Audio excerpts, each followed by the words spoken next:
disfrutar lo que está escrito en la palabra de Dios. Da gracias por todo.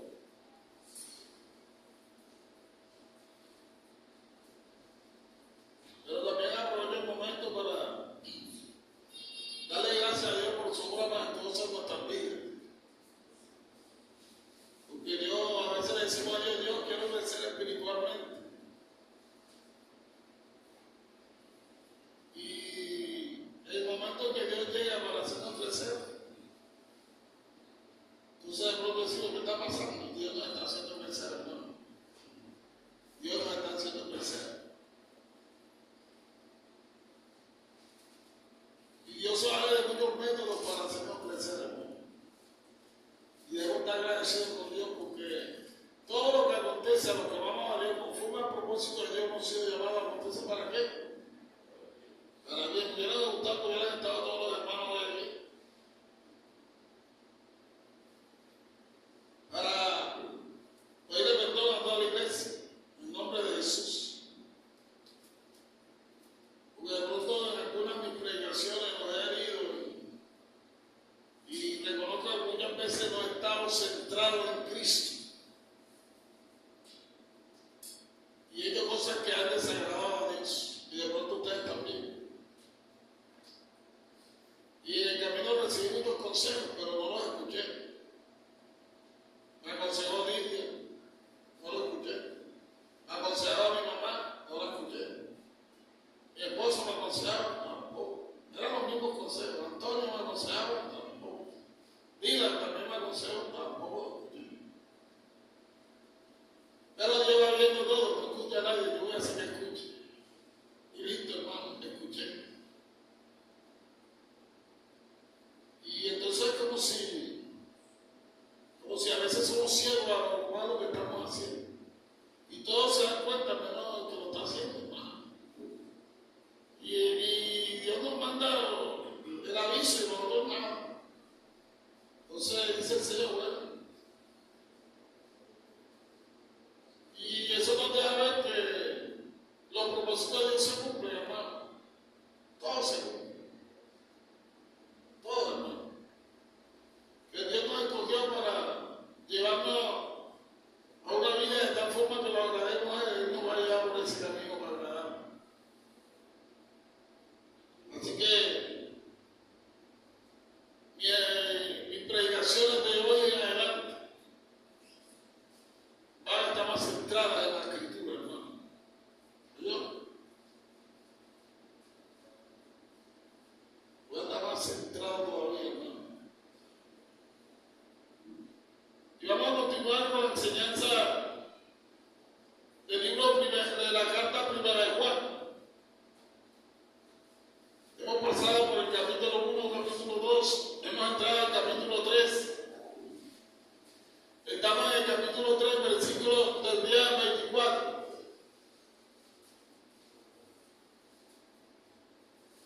Padre, en el nombre de Jesús, ruego con todo pueblo, bajo la guianza del Espíritu Santo, que me guíe, Señor, a predicar de una forma que te agrade a Dios.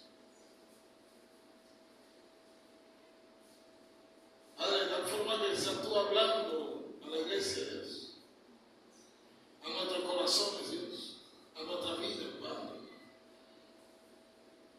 Te lo pedimos, Padre amado, Señor. Te rogamos, Dios, que cada día nos enseñes a aceptar tu gracia, Dios. Tú eres el pastor de pastores. Eres tu Padre. A través de Cristo que le da forma al barro, Señor.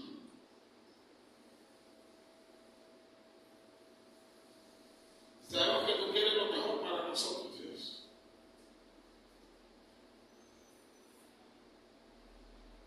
Eres bienvenido, Padre. Tu Espíritu Santo es bienvenido. Jesús, tu presencia está con nosotros. En el nombre de Jesús. Amén. Y amén. Gloria a Dios.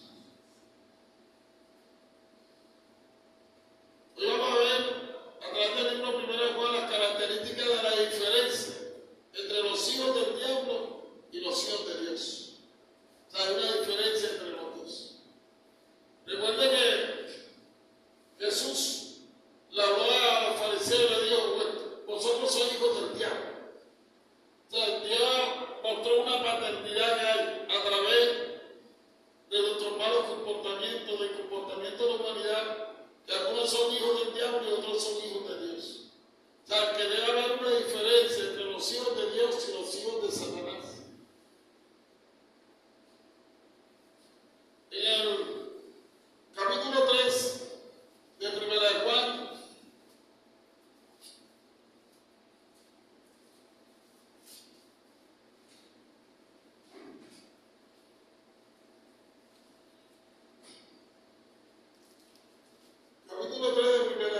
versículo 9 dice: todo aquel que es nacido de Dios no practica el pecado, porque la simiente de Dios permanece en él y no puede pecar, porque es nacido de quién? De Dios. ¿Cuál es esto de la iglesia? ¿Cierto? Había una problemática que estaba tratando Juan con la iglesia. Le expliqué que dentro de la congregación se estaba predicando el gnosticismo, dando a entender de que Cristo no había venido en carne. Y en el capítulo 1 Juan empieza a atacar esa falsa doctrina que se estaba levantando dentro de la iglesia. Ahora, en el versículo 9 Juan continúa retornando al tema del amor y la obediencia. Sin embargo, en cada componente aborda el tema de una manera distinta. Él comienza esta sección regresando y retomando el estudio donde terminamos la semana pasada, identificando a todo aquel que es nacido de Dios. O sea, él identifica a los que son nacidos de Dios de esta forma: que el que es nacido de Dios no practica el pecado. O sea, no vive una vida continua pecando, sentado en el pecado, viviendo en tranquilidad en el pecado. ¿Por qué no puede hacerlo? Porque la simiente de Dios está en él, hermano. Porque ya no posee esa naturaleza corrupta que tenía antes. Porque la naturaleza que teníamos antes corrupta, cuando estábamos muertos en delirio y pecado, nos permitía vivir en el pecado feliz a la vida, tranquilos, como si nada estuviera ocurriendo.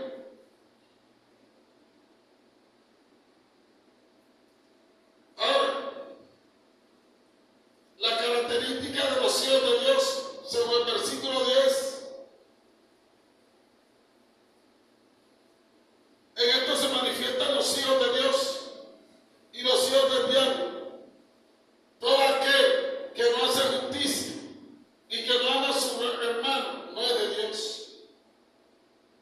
Es como Juan aborda esto, hermano, mostrando las características que tiene un hijo de Dios.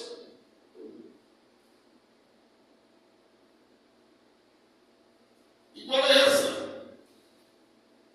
Hacer justicia, ¿cierto? Por eso en el versículo 7, regresando al versículo 7 del capítulo 3, dice: hijito, nadie os engañe. El que hace justicia es justo, como él es justo. ¿Está bien, hermano? La Biblia dice que tenemos una justicia dada por Cristo, hermano, que dice en 2 Corintios 5:21: el que no conoció pecado, por nosotros fue hecho pecado, para que nosotros fuésemos hechos justicia de Dios en Cristo. Quiere decir que Cristo imputó su justicia en nosotros. Dios imputó la justicia de Cristo en nosotros. Ahora, ¿quiénes son los que hacen justicia, hermano? Ahora, ¿qué es hacer justicia? ¿Qué es eso de hacer justicia? Significa vivir de acuerdo con la voluntad de Dios. Ahora, la voluntad de Dios la encontramos en la Sagrada Escritura. Quiere decir que hacer justicia es vivir conforme a la palabra de Dios, hermano.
vivir de acuerdo con la voluntad de Dios.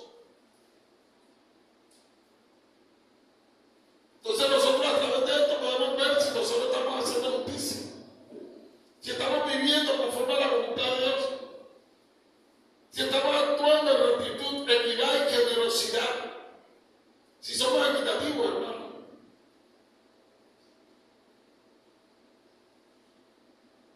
A veces juzgamos el pecado de nuestro hermano con severidad, pero nuestro propio pecado no lo juzgamos con severidad. Quiere decir que no estamos siendo equitativos.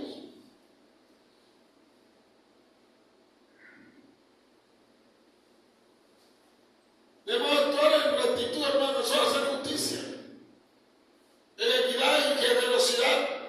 ¿Hacia quién? Hacia los demás. Sí, hay muchos que somos generosos hacia nosotros mismos. Sí, yo soy generoso conmigo, hoy me compro una buena camisa, una buena pinta. ¿Cierto? Soy generoso conmigo, quiero comer las mejores comidas. Sí, yo soy un tremendo hombre generoso. Conmigo mismo me compro un buen colchón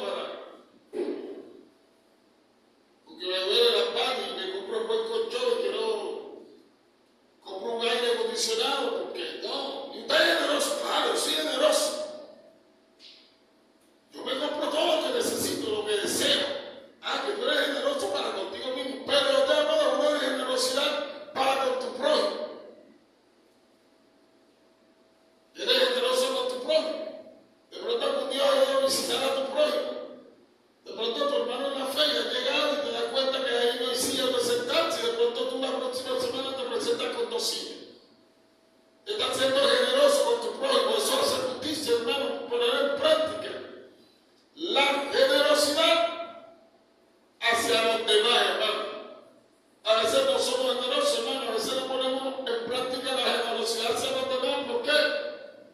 De pronto Dios te dio la facilidad de comprarnos una nevera nueva y la que tenemos está súper buena. ¿Qué es lo que hacemos? Hermano, tengo una nevera a la venta. Oye, si Dios te dio, te proveyó para pagar una y ya se te prestó un servicio, porque no coges y mejor la regalas. ¿Cierto? Porque todo lo queremos vender. Esa es una falta de generosidad. Porque a todos le queremos sacar fruto, hermano. Porque no es mejor dar que recibir. Y eso es hacer justicia, hermano, hacia los demás. Y especialmente a los más vulnerables, a los más pobres. Hay gente más pobre que nosotros, hermano. De pronto tú y yo tenemos 5 pares de zapatos, pero aquel pobre no tiene sino un par de decretos y no se pone el zapato porque no tiene. Y podemos ser generosos y compartir los zapatos que tenemos, no sé, la ropa que tenemos. Y muchas veces creemos que somos los mejores hombres de Dios porque leemos la Biblia, pero no ponemos en práctica lo que leemos. Y para eso está la voluntad de Dios, para que Dios la dio, para que vivamos conforme a su voluntad. Actuando en rectitud, equidad y generosidad hacia los demás, especialmente hacia los más vulnerables, viudas. Usted ve pastores en la televisión, pastores a través de internet, hermano, predicando y predicando y predicando.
sino por una transformación interior, hermano.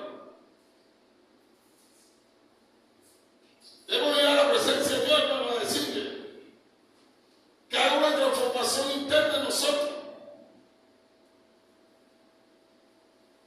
Que lo bueno que hagamos, lo hagamos desde adentro, de nuestro interior, hermano. Quiere decir que si nos arrepentimos, que sea lo más profundo, de adentro, hermano. Y esto nos va a llevar a acciones concretas, defender al oprimido, actuar con honestidad. Esto es hacer justicia, hermano. Mostrar misericordia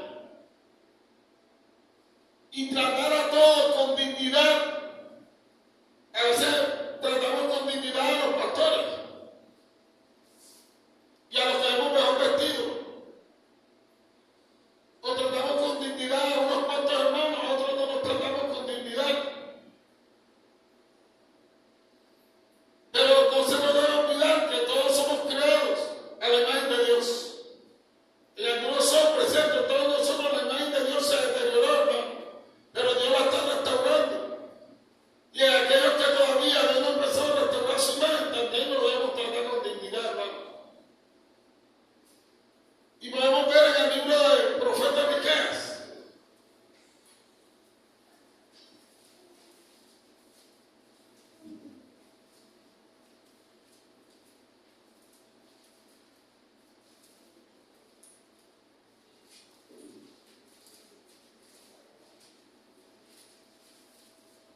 Miqueas capítulo 6, versículo 8. Hombre, este ha declarado lo que es bueno. ¿Y qué pide Jehová de ti? Lo que pide Jehová de nosotros, hacer justicia, hermano. Pero ahora la relación y la une, esta justicia, amar misericordia y humillarte ante tu Dios.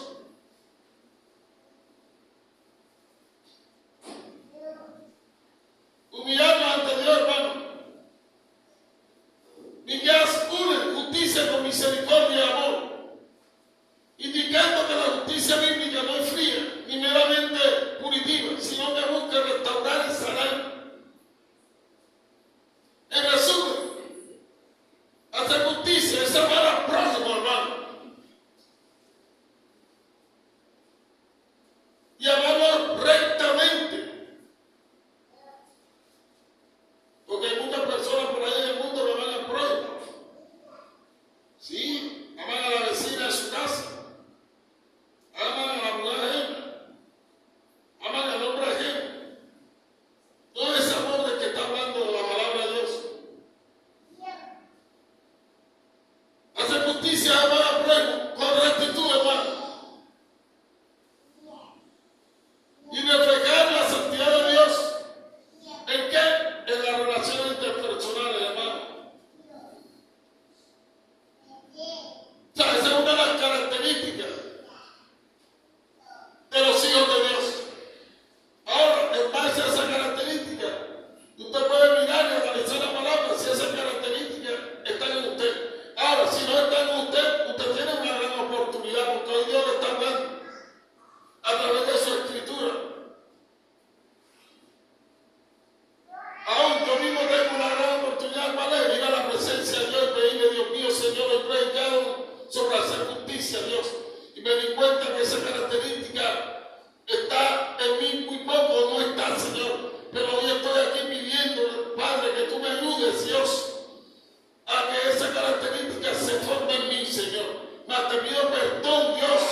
Otra característica de los hijos de Dios la mostró en 1 Juan 10. Esta es una característica de un hijo de Dios. 1 Juan 10.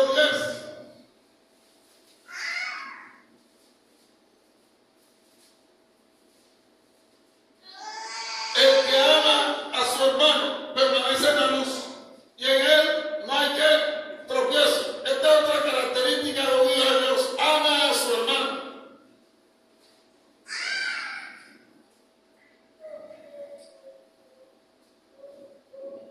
Ama a su hermano en la fe, pero también ama a su hermano en la sangre. Y también ama a la humanidad. ¿Por qué? Porque la Biblia dice que ¿por qué somos tan leales los unos con los otros si somos creados por un mismo Dios? O sea, Dios es el creador de toda la humanidad, hermano. Él nos hizo, no nosotros a nosotros mismos.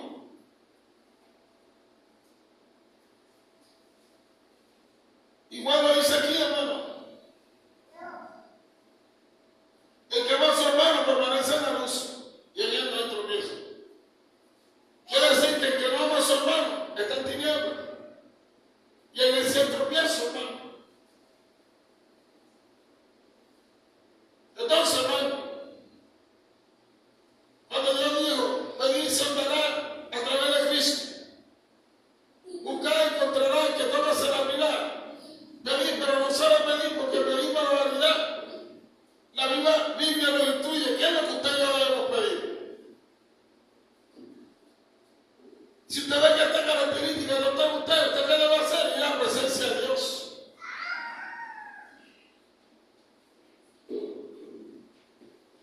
Y pedirle, Señor, enséñame a amar a mis hermanos, a mis hermanos en la iglesia, Dios.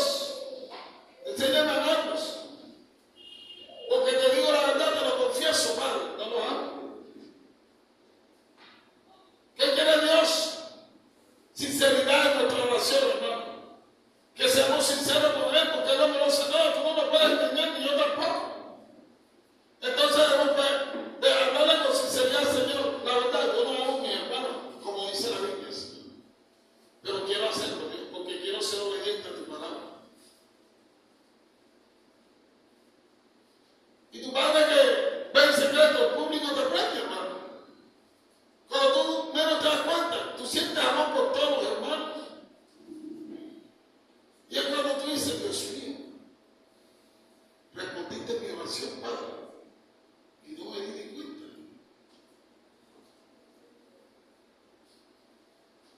Dios tiene ese poder, hermano, y Dios nos ama hoy.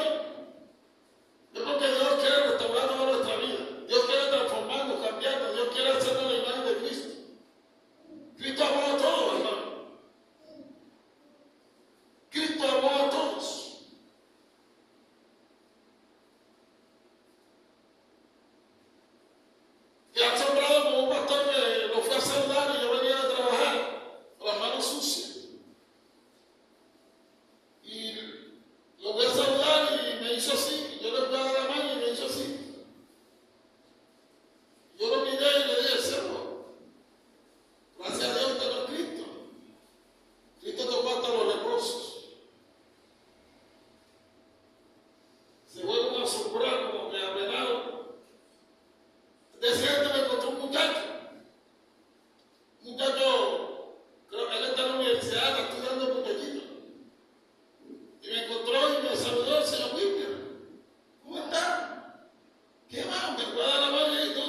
nosotros los pastores, amor hacia nuestros hermanos.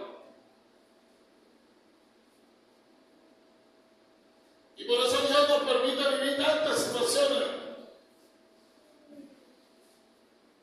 Imagínense un predicador puritano que jamás haya conocido el pecado.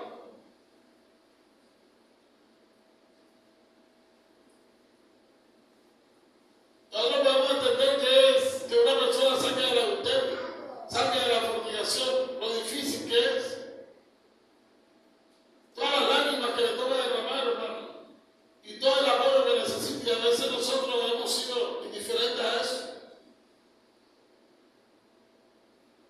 Y es lo que Cristo no es, hermano. Cristo es gracia, amor. Por eso, con misericordia se juzga el pecado, hermano.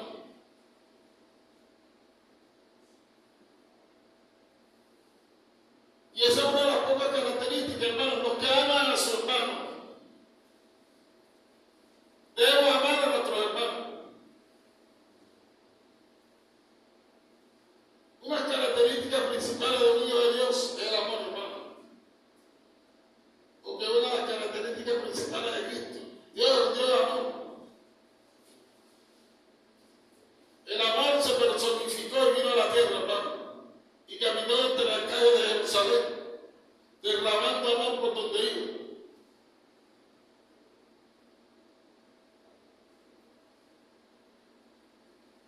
Debe ser lo que usted debe derramar, hermano, amor, y a veces no derramamos eso. ¿Pero por qué? Porque a veces venimos de hogares que nunca tuvieron a Cristo y no fuimos formados en amor. Y ahora caemos en las manos de Jesús. Y ahora Él está formando nuestro carácter de amor, hermano. Nos está enseñando a amar. Ahora, vamos a ver la característica de los hijos del diablo. Primera Juan 3:12.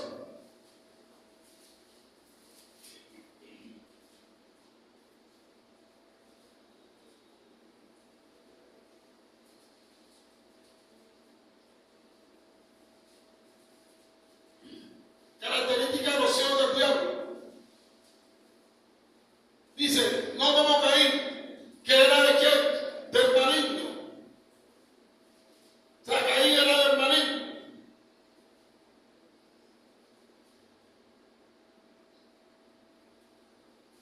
Hay muchas personas que no saben que son del maligno.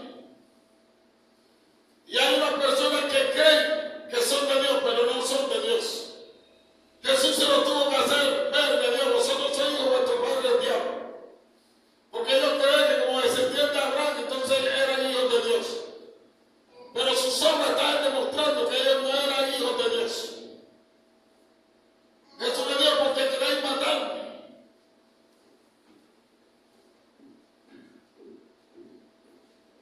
¿Sabe? Pues nos remite de nuevo aquí a Caín y a Abel.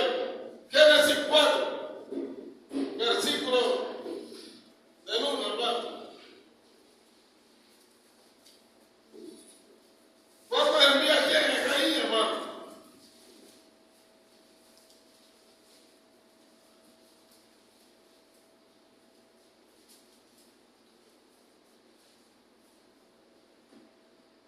Conoció a su mujer Eva, la cual concibió y dio a luz a Caín. Y dijo, por voluntad de Jehová he adquirido varón. Después dio a luz a su hermano Abel, y Abel fue pastor de ovejas, y Caín fue labrador de la tierra. Y aconteció andando el tiempo que Caín trajo del fruto de la tierra una ofrenda a Jehová, y Abel trajo también de los primogénitos de su oveja, de lo más corto de ella, y miró Jehová con agrado a Abel y a su ofrenda. Pero no miró con agrado a Caín y a la ofrenda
Bendito seas tú de la tierra, que abrió su boca para recibir de tu mano la sangre de tu hermano. Cuando labres la tierra, no te volverá a dar su fuerza. Errante y extranjero será en la tierra. Y dijo Caín a Jehová: grande es mi castigo para ser soportado. Y aquí me echa hoy de la tierra, y de tu presencia me esconderé. Y seré errante y extranjero en la tierra. Y sucederá que cualquiera que me hallare me matará. Y le respondió Jehová: ciertamente cualquiera que matare a Caín 7 veces será castigado. Entonces Jehová puso señal en Caín, para que no lo matase cualquiera que le hallara. Salió pues Caín de delante de Jehová y habitó en tierra de Enoc, al oriente de Edén, hermano. Allá cuando nos remitió ¿quién? Juan, a la historia de Caín y Abel, los cuales primero eran productos, eran hermanos de sangre, productos de Adán y Eva, ¿cierto? Hermanos de sangre, ¿quieres decir que la condición del ser humano después de la caída de Abel, hermano, en vez de sentir amor hacia su hermano, ya sea de sangre, ya sea en la fe, lo que se siente muchas veces es que desprecio. ¿Cuántas personas en la iglesia no hay que desprecian a su hermano? Que desprecian de pronto al pastor que les predica, o el pastor desprecia a las ovejas. Caín y Abel eran hermanos. Caín no estaba actuando como un asesino. Caín nunca actuó como un asesino. Caín no andaba corriendo por el machete: te voy a matar a él. Y Abel sabía que Caín era un asesino. Él no sabía que su hermano era un asesino. Por eso cuando le dijo: vamos al campo, él sabía: voy con mi hermano. Él iba confiado que iba con su hermano, ¿cierto? Pero el hombre tiene la capacidad de engañar al otro hombre, pero no a Dios. Y el hombre tiene la capacidad de actuar, de intentar parecer un hombre de Dios, una mujer de Dios, un joven de Dios. Caín no estaba actuando como un asesino en ninguna forma. Estaba fingiendo ser un adorador. Él aparentaba que era un adorador de Dios. Él no fingió que era un asesino. En realidad eso es lo que él era, asesino. Entonces lo que hizo fue fingir que era un adorador. Y es lo que sucede en muchas iglesias, congregaciones. Gente que finge que son adoradores cuando no lo son. Pero hoy Dios nos está hablando.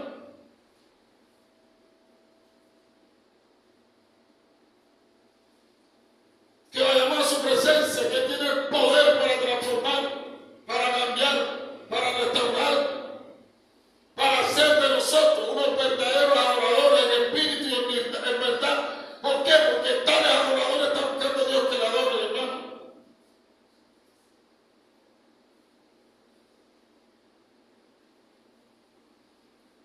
Imagínense ver un adorador de Dios que fingió eso. ¿Por qué? Cuando fueron a llevar ofrenda, él fue junto con su hermano. Él no le dijo a su hermano: ves tú que a mí no me gusta estar en la presencia de Dios. No, él fue a la presencia de Dios, hermano. Miren lo que nos está diciendo Dios hoy.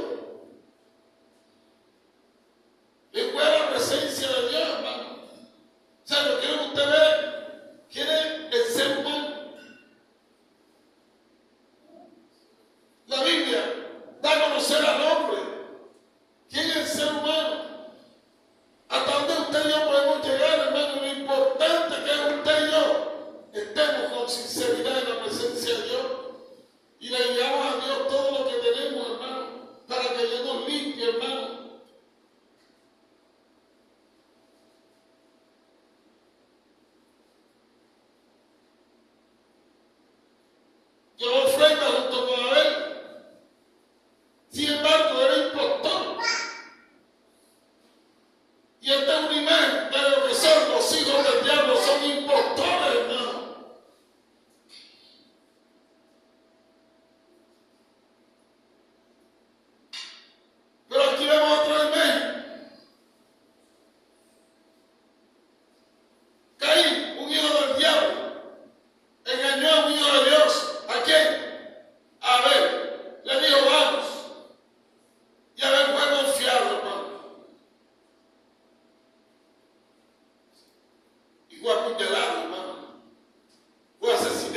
su hermano.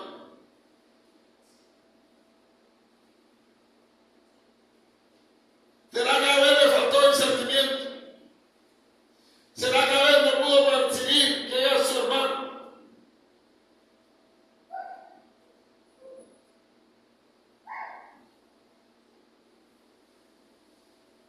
Y estas son una de las características de los hijos del diablo, hermanos. Son asesinos, son engañadores, son farsantes.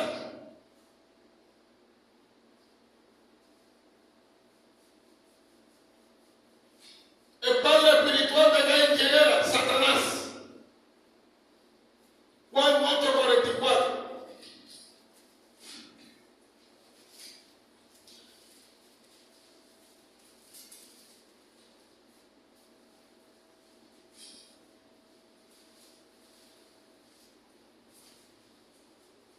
Vosotros sois de vuestro padre el diablo, y los deseos de vuestro padre queréis hacer. Él ha sido homicida desde el principio, y no ha permanecido en la verdad, porque no hay verdad en él. Cuando habla mentira, de suyo habla, porque es mentiroso y padre de qué?